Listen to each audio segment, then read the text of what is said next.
अस्सलाम वालेकुम, welcome back to my channel Fatima's vlog. कैसे हैं आप सब लोग? उम्मीद करती हूँ कि आप लोग सब ठीक होंगे। तो चलिए अपना व्लॉग स्टार्ट करते हैं। बिस्मिल्लाहिर्रहमानिर्रहीम, अल्लाहुम्मा सल्ली व सल्लिम अला नबीना मुहम्मद। और मैं अभी मामा के लिए ना तलबीना बना रही थी, तो मैंने इसके अंदर शुगर तो बिल्कुल ऐड नहीं की, बस मैंने इसमें थोड़ा सा हनी ऐड किया था और मामा को दे दिया था कि वो नाश्ता कर ले।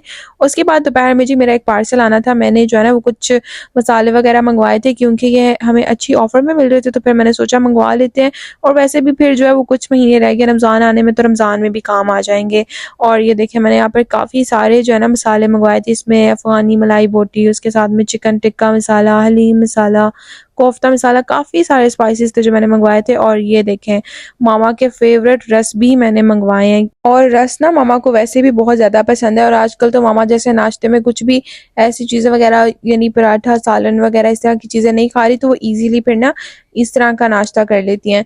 और फिर बस यहाँ पर ये सारे मसाले वगैरह जो थे इनको मैंने अभी सेट भी करना था। असल में हम लोगों ने ये पाकिस्तानी शॉप से सारे खरीदे, ऑफ अच्छी थी, तो फिर मैंने जो है ना वो ऑनलाइन ही ऑर्डर कर दिए थे, इनकी ऐड मैंने देखी थी।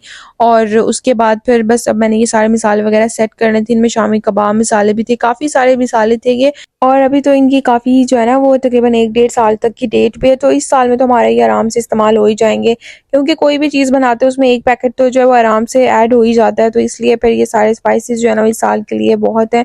और फिर रमज़ान भी आ रहा है, और रमज़ान में तो इस तरह की चीज़ें पकती भी रहती हैं, तो फिर उसमें तो जल्दी ही फिनिश हो जाते हैं, क्योंकि हम लोग डिस्ट्रीब्यूट भी करते हैं इफ्तारी वगैरह इसलिए। और यहाँ पर ये देखिए मेरे बाबा के फ्रेंड आए थे मदीना से, तो उन लोगों के वहाँ पर बाग है, तो वो बाबा के लिए फ्रेश खजूरें लेकर आए थे, तो मैंने सोचा मैं आप लोगों को भी दिखा देती हूँ। मैं अभी अंदर रूम में थी, थोड़ा सा काम कर रही थी, और उतनी देर में मामा ने जो है ना यहाँ पर जार में सारे मसाले वगैरह डाल लिए थे। और अभी मामा ने बस इनके ऊपर नाम भी लिख लिया था, क्योंकि सारे मसाले दिखने में बिल्कुल सेम सेम लग रहे थे, तो पता ही नहीं चल रहा था किसमें कौन सा मसाला है, क्योंकि ये सब इतने सेम सेम लग रहे थे कि पता नहीं चल रहा था। तो फिर इसके ऊपर जो ना हमने नाम लिख लिए थे। और अभी मैं सोच रही हूँ कि मैं अपने किचन को ऑर्गेनाइज करूंगी, क्योंकि मैंने सारे जार वगैरह और जो इनके ऊपर चिट्स लगती है मैं सोच रही हूँ कि मैं सब न्यू लूँगी। तो इसलिए अभी तो फ़िलहाल जो है मामा ने इसी तरह से जार्स को जो है ना वो रिफ़िल करके रख लिया था। जो मसाले भी हमारे अभी काम के हैं वो तो हमने भी डाल के रख लिए थे, बाकी जो है वो हमने रख दिए अलग से सेट करके, और फिर जब ज़रूरत होगी हम लोग कुछ बनाएँगे तो उसी टाइम पर फिर जो है ना निकाल लेंगे। और यहाँ पर किचन जो है वो भी थोड़ा मेस हो रहा था, तो फिर बस सारा कचरा वगैरह निकाला। और हम लोगों ने अभी जाना था एक जगह पर, मामा की फ्रेंड आई हुई है पाकिस्तान से, और आप लोगों ने देखा होगा कि वो लोग मेरी दावत व्लॉग में भी आए थे। तो बस वो पाकिस्तान से आई थी, तो उन्होंने बस एक हल्का सा जो है ना वो गेट टुगेदर रखा हुआ था अपने घर में, सब फ्रेंड्स को बुलाया हुआ था। तो हम लोगों को जो है ना वो अचानक से कॉल आई थी, और फिर इसलिए मैं जो तैयार हुई वो भी मैं आप लोगों को कुछ भी दिखा नहीं सकी, बस मैं जल्दी जल्दी में तैयार होकर मामा के साथ निकल गई थी। और फिर अभी मैं आप लोगों को जो है ना वो आगे जाके अपनी लुक दिखाती हूँ, जब मैंने घर आके थोड़ी सी वीडियोस जो है ना वो रिकॉर्ड की थी। अच्छा जी, मुझे कुछ डीएम्स में किसी ने पूछा था कि आप जो है ना वो निकाब कैसे इतना परफेक्ट लगाते हैं, सऊदी लड़कियां जो इतना परफेक्ट निकाब कैसे लगा लेती हैं। और आई थिंक लास्ट व्लॉग में हलीमा को देख के मे बी किसी ने इस तरह से पूछा था। तो अभी तो मैं ट्यूटोरियल नहीं दे सकती, लेकिन बाकायदा मैं बताऊंगी, और इस पर कोई वीडियो बनाऊंगी तो फिर मैं इंशाल्लाह आप लोगों को बताऊंगी, क्योंकि इस तरह से बताना मेरे लिए भी बहुत मुश्किल है। उसका बाकायदा एक ट्यूटोरियल ही दिया जा सकता है, लगा कर दिखा सकती हूँ मैं, और इसी तरह से बता सकती हूँ। अदरवाइज इस तरह बोल के बताना तो बहुत मुश्किल हो जाता है। और हम लोग जो है वो सिंपल एक निकाब ही यूज़ करते हैं, अबाया तो सब पहनते हैं, लेकिन हर किसी के निकाब और हिजाब करने का तरीका जो है वो अलग होता है। तो जो मैं निकाब यूज़ करती हूँ मैं आप लोगों को दिखा दूंगी। उस पर मैं अभी कोई वीडियो नहीं बना सकी, लेकिन इंशाल्लाह उसका मैं प्रॉपर ट्यूटोरियल कोशिश करूंगी कि इसी वीक में या फिर जल्दी आप लोगों के साथ जो है ना वो शेयर कर दूंगी, क्योंकि मुझे काफ़ी बार ये कमेंट्स आए हैं। तो इंशाल्लाह मैं टाइम निकाल कर वो वीडियो बनाऊंगी, उस पर प्रॉपर ट्यूटोरियल बनाऊंगी वीडियो, तो फिर मैं आप लोगों के साथ शेयर कर दूंगी। बस अभी हम लोग जो है मामा के फ्रेंड के घर भी पहुंच गए थे, और उनके घर पर इतनी बड़ी छत थी ना माशाल्लाह, और मुझे अपना घर याद आ रहा था, क्योंकि हम लोगों का जो सबसे पहला घर था ना उसमें हमारे पास भी इतनी बड़ी छत हुआ करती थी ना। लेकिन ये बात आज से काफ़ी साल पुरानी है, तो इसलिए तब हम बहुत छोटे हुआ करते थे। तो अब मेरा दिल करता है कि काश वो घर हमारे पास वापस से हो, हमारा छत वाला घर हो, तो मैं उसको प्लांट्स के साथ और लाइट्स के साथ सारा डिकोर करूँ, क्योंकि मुझे प्लांट्स रखने का इतना ज़्यादा शौक है ना, तो इसलिए। एनीवेज अभी हमने सबने बस खाना वगैरह खाया, और इनको तो आपने व्लॉग में पहले देखा होगा, इसकी बर्थडे थी, तो उसकी मामा ने फिर छोटी सी जो है ना उसकी बर्थडे सेलिब्रेशन भी की थी। तो यहाँ पर इसके फ्रेंड जो है इसको गिफ्ट दे थे, तो मैंने फिर थोड़ा सा व्लॉग जो है ना यहाँ से आप लोगों के लिए शूट किया था। मैंने बहुत मुख्तसर सा व्लॉग शूट किया था, क्योंकि अपने घर की बात अलग होती है, बट जब आप किसी के घर जाते हो तो आपको प्राइवेसी प्राइवेसी का भी ख्याल रखना होता है, तो इसलिए। और वैसे भी मैं जो हूँ ना इस मामले में थोड़ा सा शाय भी हूँ, कैमरा मुझे हर किसी के सामने खोल के वीडियो बनाना भी इतना अच्छा नहीं लगता। और यहाँ पर बस ये सब बच्चों में जो है ना वो कैंडीज वगैरह बांट रहा था, और फिर हम लोग आए छत पर क्योंकि अली रजा और ये लोग आपस में मिलकर जो है ना वो स्नो कर रहे थे। और ये स्नो मुझे इतनी ज़्यादा प्यारी लग रही थी ना, अली के बालों के ऊपर देखिए कितनी ज़्यादा प्यारी लग रही थी, बट मेरी मामा को स्नो से बहुत एलर्जी है, पता नहीं क्यों। तो ये लोग फिर सब बच्चे छत पे जाके कर रहे थे। अभी हम लोग आ गए हैं घर, और मैंने सोचा कि मैं थोड़ी सी अपने लुक जो है ना आप लोगों के साथ शेयर कर देती हूँ, क्योंकि मुझे इतने सारे कमेंट्स आते हैं कि आप बिल्कुल भी व्लॉग में नहीं आती, आप मदीना वाले व्लॉग्स में भी बिल्कुल नहीं आई। तो मदीना वाले व्लॉग्स में तो मैं खुद व्लॉग शूट करी थी, जिस वजह से मैं नहीं आ सकी। तो मैंने यहाँ पर इसलिए फिर थोड़ा सा ना घर आके व्लॉग शूट किया था कि मैं आप लोगों को दिखा दूँ। और मेरी ज्वेलरी इतनी पसंद आती है, जबकि मैं बहुत कम कम दिखाती हूँ, लेकिन जब भी मैं दिखाती हूँ बहुत सारे मुझे कमेंट्स आते हैं कि आपने कहाँ से खरीदी है, और बहुत लोगों को पसंद भी आती है। तो इसलिए मैंने सोचा कि मैं घर आके फिर आप लोगों को थोड़ा बहुत दिखा देती हूँ। बाबा ने अभी लेकर आए थे अनार, जो कि इतने मज़े के थे, बहुत ही अच्छे थे। वैसे तो कुछ अनार होते हैं जो बहुत ज़्यादा खट्टे होते हैं, मुझे तो इनकी पहचान नहीं होती। जब मैं ग्रोसरी करने जाती हूँ मैं लेकर आती हूँ, अक्सर जो भी मैं अनार लेकर आती हूँ इतने ज़्यादा खट्टे और फुल रेड कलर के होते हैं।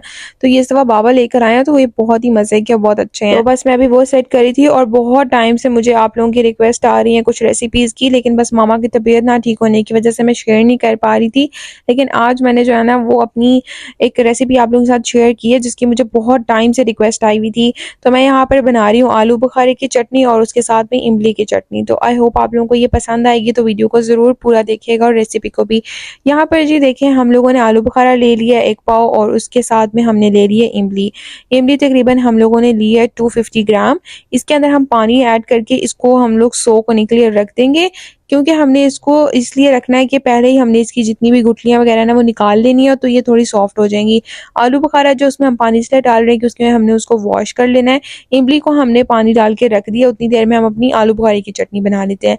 यहाँ पर जी हम लोगों ने ले लिया है 1 teaspoon red chilli flakes, 1 table spoon ज़ीरा, उसके साथ में लेमन, कुछ साबित काली मिर्चें ले लें, उसके साथ में 3 से 4 इलायची, 4 मगज़ जो होते हैं वो ले लें, उसके साथ में सिनेमन स्टिक। ये सब स्पाइसेस हैं जो इसमें जाएंगे। सॉल्ट भी हम इसमें 1 पिंच ऐड करेंगे, और इसके साथ में हमने 300 ग्राम शुगर ले ली है, और तकरीबन 1 से 1.5 पाव के करीब हमारे पास आलू बुखारा है। आप जितनी क्वांटिटी में बना रहे हैं उस हिसाब से जो है ना स्पाइसेस ऐड कर लें। अभी जी ये देखें, मैं आप लोगों के साथ जो रेसिपी शेयर कर रही हूँ, आप चाहें तो सेम इसके साथ भी बना सकते हैं। ना ही तो इसमें हम लोगों ने कुछ ज़्यादा ऐड किया था और ना कम, ये बिल्कुल परफेक्ट स्पाइसेस थे। अभी इसके अंदर तकरीबन हमने जो है ना वो 1 लीटर के बराबर पानी शामिल कर देना है। अब एक पतीली लेंगे, उसके अंदर जो हमारे पास आलू बुखारा था जिसको हमने वॉश कर लिया है, और वो और उसके साथ में पानी, इन दोनों को हम एक पतीली में ऐड कर देंगे और फ्लेम ऑन कर देंगे। आलू बुखारे को हमने इसलिए वॉश किया है कि मामा कह रही थी बाजार में होता है, शापर वगैरह में आता है, तो फिर इसको हम लोग हल्का सा वॉश कर लेंगे। और बस अब हम इसको जो है ना वो फ्लेम ऑन करके छोड़ देंगे। थोड़ा सा पानी बॉयल होगा तो हम इसमें स्पाइसेस ऐड करना शुरू कर देंगे। अभी यहाँ पर जो हमारे पास ज़ीरा और साबित मसाले हैं, जिसमें इलायची और साबित काली मिर्चें, इनको हम लोग जो है ना वो हल्का सा पीस लेंगे। आपने बिल्कुल इनका पाउडर नहीं बनाना। और उसके बाद पानी के अंदर हम लोग सिनेमन स्टिक भी ऐड कर देंगे। और यहाँ पर देखिए हम लोगों ने 4 मगज़ लिए, और उसके साथ में बादाम भी। बादाम को हमने बॉईल करके इसके छिलके वगैरह निकाल लेने हैं। और यहाँ पर अब हम इसमें सारे जो है ना वो मसाले वगैरह डालना शुरू करते हैं। पानी जब हल्का सा गर्म होना शुरू हो गया था, तो हमने इसके अंदर जो हमारे पास शुगर है 300 ग्राम, वो इसमें ऐड कर देंगे। इसके साथ में हमारे पास यहाँ पे जी 1 टीस्पून सॉल्ट, वो भी इसमें ऐड हो जाएगा। चिली फ्लेक्स हैं वो भी इसमें ऐड कर देंगे, और बस इसको फिर जो है वो दोबारा हल्का सा मिक्स कर लेंगे। और ये देखें, हम लोगों ने यहाँ पर जो है वो ज़ीरा, काली मिर्च और इलायची, इनको हल्का सा हमने पीस लिया है। ये सारा भी हम इसके अंदर ऐड कर देंगे। ये तकरीबन 1 टेबल स्पून के बराबर होगा। ये सब चीज़ें मिला कर ना इसमें हमने बस ये ऐड कर दी, और अब हम इसको लो फ्लेम पर कुक कर लेंगे। अभी इसके अंदर मैंने 2 टेबल स्पून लेमन जूस भी ऐड कर दिया था, और तकरीबन जो है ना वो हमारी ये 30 मिनट्स के अंदर जो है ना वो रेडी हुई थी। आधा घंटा इसको पकने में लग जाता है, और यहाँ पर जो है ना वो तकरीबन 25 मिनट्स हो चुके हैं। और ये देखें, हमारी जो है ना वो आलू बुखारे की चटनी जो है वो तकरीबन रेडी हो गई है। अब हमारे पास जो बादाम थे उनको हमने बॉईल कर लिया था, वो भी इसमें ऐड कर देंगे। और उसके बाद हमारे पास जो चारों मगज़ थे वो भी इसमें ऐड कर देंगे।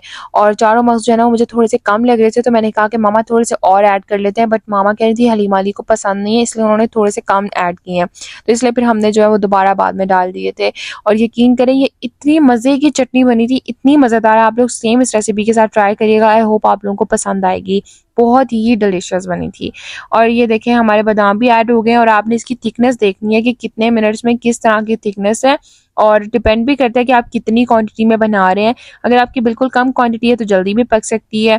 तो यहाँ पर तकरीबन हमने इसको 30 to 35 मिनट लो फ्लेम पर कुक किया था। और ये देखें यहाँ पर अब हमारी आलू बुखारे की मज़ेदार सी चटनी जो है वो बनके तैयार हो चुकी है। आप लोग चाहें तो इसके अंदर जो अदरक पाउडर भी ऐड कर सकते हैं, चाहे तो अदरक भी ऐड कर सकते हैं, लेकिन हम लोगों ने नहीं किया क्योंकि हमें पसंद नहीं है।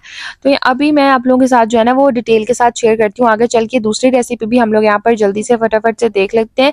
तकरीबन 1 से 1.5 घंटे के लिए हमने इमली को जो है ना वो पानी के अंदर सो करके रखा हुआ था। और अब हमने जो है ना वो इमली को अच्छे तरीके के साथ पानी के अंदर मिक्स कर लेना है और इसकी जितनी भी गुठलियाँ हैं ना वो हम सब निकाल लेंगे। क्योंकि अगर आप लोग जो है वो इमली की चटनी बनाने के बाद ये सब गुठलियाँ वगैरह निकालेंगे ना तो फिर आपको बहुत मुश्किल होगी और फिर इमली की चटनी भी वेस्ट हो जाती है बहुत ज़्यादा। तो इसलिए कोशिश करें कि आप पहले ही जो है ना वो ये सब काम कर लें, पहले ही इसको स्टेन कर लें अच्छे तरीके के साथ। इसका जितना पानी है वो पतीली में ऐड करते जाएं और बाकी जो है ना वो इसको स्टेन करते जाएं इसी तरीके से जैसे मैं आप लोगों को दिखा रही हूँ। क्योंकि ये एक बहुत आसान रेसिपी है और फिर आपकी इमली भी वेस्ट नहीं होगी, चटनी भी वेस्ट नहीं होगी। इस तरह से आप लोगों को जो है वो चटनी के ठंडा होने का भी वेट करना पड़ेगा और फिर ये है कि वो उस टाइम पर थिक भी बहुत ज़्यादा होगी तो गुठलियाँ निकालना बहुत मुश्किल हो जाएगा। इसलिए हम इसको पहले ही अच्छे तरीके के साथ जो है वो स्टेन कर लेंगे और इमली का पानी जो है वो निकाल देंगे पतीली में। और एक और चीज़ भी मैं आप लोगों को यहाँ पर दिखा देती हूँ कि जो इमली की गुठलियाँ होती हैं, आई डोंट नो ये टूटी हुई होती हैं बीच में या क्या मसला होता है, तो ये बीच बीच में इतनी ज़्यादा सख्त होती हैं कि अगर आप इनको पका भी लेंगे ना तो ये जो बीच में हल्का हल्का रह गया ना, जब ये ठीक हो जाएंगी तब तो मुमकिन ही नहीं है कि ये निकल सके। ये जो आप लोगों को ब्लैक ब्लैक नजर आ रही है ये इमली की गुठली के साथ से ही उतरा हुआ होता है, लेकिन ये कि बहुत ज़्यादा सख्त होती है और फिर जब इमली की चटनी बनके तैयार हो जाती है ना तो उस टाइम पर इसको निकालना बहुत मुश्किल हो जाता है।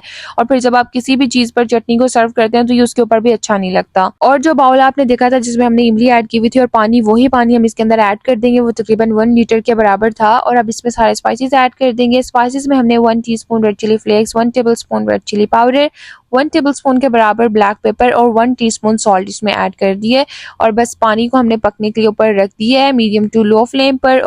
और यहाँ पर जैसे ही पानी जो है वो बॉईल होना शुरू हो जाएगा तो हम इसके अंदर शुगर भी ऐड कर देंगे। इसके अंदर भी हमने 300 ग्राम ही शुगर ऐड की थी। आप लोग जितनी बना रहे हैं उस हिसाब से शुगर और स्पाइसेस इसमें ऐड करें। बस अब हम इसको जो है वो पकने के लिए रख देंगे मीडियम टू लो फ्लेम पर। इसको आधे घंटे के लिए पकाएंगे। कुछ लोग जो है ऐसे भी करते हैं कि इमली पकाने के लिए जो है ना वो बाद में इसको थिक करने के लिए इसके अंदर मैदे को जो है वो पानी में मिक्स करके और इसमें डाल देते हैं और इसको फटाफट से थिक करके बना लेते हैं। तो हम लोग उस तरह से नहीं बनाएंगे, एक ऑथेंटिक तरीके के साथ बनाएंगे ताकि आप इसको चाहें तो 1 मंथ के लिए स्टोर भी कर सके। तो इसलिए हम इसको जो है वो पका कर ही ठीक करेंगे अच्छे तरीके के साथ। तो बस अब हम इसको यहाँ पर तकरीबन 30 मिनट्स के लिए जो है वो लो फ्लेम पर कुक करेंगे ताकि ये बिल्कुल अच्छी सी मज़ेदार बनके भी तैयार हो और थिक भी हो जाए। तो आफ्टर 30 मिनट्स में आप लोगों को यहाँ पर दिखा देती हूँ कि हमारी इमली की चटनी जो बनके रेडी हो गई है। बस इतनी सी आपने इसकी कंसिस्टेंसी रखनी है क्योंकि ये ठंडी होने के बाद बहुत ज़्यादा थिक हो जाती है इसलिए। और इसको ठंडा करने के बाद इसकी कंसिस्टेंसी कैसी थी वो भी मैं आप लोगों को जो है वो दिखा देती हूँ। यहाँ पर ना तकरीबन 10 मिनट्स हो चुके हैं, यानी इमली को जो है ना मैंने फ्लेम ऑफ करके उतार लिया हुआ था। और ये देखें अभी इसकी कंसिस्टेंसी चेक करें कि ये थिक हो चुकी है और भी ज़्यादा। और अभी जब ये ठंडी होगी हम इसको फ्रिज में रखेंगे तो ये और भी ज़्यादा थिक हो जाएगी। तो मैं आप लोगों को अभी जो है ना बस यहाँ पर दिखा देती हूँ कि हमारी चटनी भी जो है ना वो मज़ेदार सी बन के रेडी हो गई है। और मैंने किसी की रेसिपी शेयर नहीं की, मैंने एक अपनी रेसिपी शेयर की जिस तरह से हम लोग बनाते हैं और एक ऑथेंटिक रेसिपी शेयर की है। तो आई होप आप लोगों को जो है वो ये पसंद आई होगी। तो आप लोग ज़रूर ट्राई करिएगा और इसकी कंसिस्टेंसी भी आप लोग यहाँ पर देख सकते हैं कि कितनी परफेक्ट बनके तैयार हो चुकी है। और बस हम लोगों ने जो है वो कुछ इस तरह से रख ली थी और बाकी जो है वो हम लोग इस तरह से जार में डाल के रख देंगे। और आपने कोशिश करनी है कि इसको प्लास्टिक के जार में नहीं रखना है, शीशे के जार में रखना है। तो बस अब हम इसको जो है वो आराम से 1 मंथ के लिए स्टोर कर सकते हैं। और अभी मैं आप लोगों को आलू बुखारे की चटनी भी जो है ना वो दिखा देती हूँ। मैंने सोचा था दोनों रेसिपी आप लोगों के साथ फटाफट से शेयर कर दें और उसके बाद फिर मैं आराम से आप लोगों को दिखा दूंगी। और ये देखें जो आलू बुखारे की चटनी थी वो भी हमारी जो है वो तकरीबन जो है थिक हो चुकी है यहाँ पर और भी ज़्यादा, क्योंकि अभी ये ठंडी हो रही है इसलिए। और अगर आप लोग जो है वो बिल्कुल जिस तरह से इमली की चटनी बनी है इस तरह से करना चाहते हैं तो फिर आप सिंपल जिस तरह से हमने इमली को सोक किया था उस तरह से ही आलू बुखारे को करके और पहले से ही जो है इसकी गुठलियां वगैरह निकाल के और इसको पका लें जिस तरह से हमने इमली की चटनी बनाई है। और बाद में सिंपल जो है वो इसको हैंड ब्लेंडर की मदद से जो है ना वो अच्छे तरीके के साथ ब्लेंड कर लें ताकि ये भी एक उस तरह की चटनी बन जाए। लेकिन आलू बुखारे की चटनी जो है ना वो इस तरह से मज़े की लगती है और यकीन करें ये बहुत ही मज़े की बनी थी। और ये जो दोनों रेसिपीज मैंने आप लोगों के साथ शेयर की, आलू बुखारे की चटनी की और इमली की चटनी की, ये दोनों आप लोग जो है वो आराम से 1 मंथ के लिए स्टोर करके रख सकते हैं। और बस इसको भी जो है ना वो हमने इस तरह से एक जार में डाल दिया था। और ये देखें इसकी फाइनल लुक माशाल्लाह। और मैं जब भी आप लोगों के साथ रेसिपीज़ शेयर करती हूँ तो मेरी कोशिश होती है कि मैं आप लोगों के साथ में टिप्स भी शेयर करूँ, ताकि आप लोग जो भी चीज़ बनाएँ, जो भी रेसिपी मैं आप लोगों के साथ शेयर करूँ या जो भी प्रॉब्लम लोग फेस करते हैं वो आप लोग ना फेस करें। मैं हर टिप भी आप लोगों के साथ साथ में शेयर करती जाऊँ। इसलिए मैंने आपसे कहा था कि इसको जो है ना वो शीशे के जार में ही रखें, या इस तरह के जार में, बस प्लास्टिक के जार में बिल्कुल भी मत रखें स्टोर करने के लिए। और बस ये देखें, यहाँ पर हमने इसको भी जो है ना वो सारी आलू बुखारे की चटनी भी इसमें डाल दी और आराम से अब 1 मंथ इसको यूज़ कर सकते हैं। और भी बस हमने रात के खाने की भी तैयारी करनी थी, क्योंकि मैं रेसिपी रिकॉर्ड कर रही थी और माशाल्लाह से काफ़ी टाइम लग गया था दोनों रेसिपीज़ को रिकॉर्ड करने में। और रात के खाने में आज हम लोगों ने चिकन पोटैटो कटलेट्स और इसके साथ में रायता, और मामा ने साथ आज बनाया था ब्लैक चने का पुलाव, जो कि बहुत मज़े का बना था। और पोटैटो कटलेट्स बने थे अली की फरमाइश पर, क्योंकि उसे बहुत ज़्यादा पसंद है, तो वो मुझे कह रहा था आप बना कर दें मुझे आज। तो बस मैंने फिर अली रज़ा के लिए जो है वो यहाँ पर मैंने और मामा ने मिलकर हमने फटाफट से खाना बनाया। और रेसिपीज़ रिकॉर्ड करने में जो है ना मेरे मोबाइल की बैटरी भी जो है वो काफ़ी ज़्यादा लो हो गई थी, और मेरी अपनी भी एनर्जी लो हो गई थी। मैंने कहा कि बस अब ये सारी रेसिपीज़ तो आप सबके साथ शेयर की हैं, इसलिए फिर मैंने कोई रेसिपी दोबारा शेयर नहीं की। और अभी मैं यहाँ पर बस खाना वगैरह खा रही थी, और इस व्लॉग को मैं यहाँ पर एंड करती हूँ।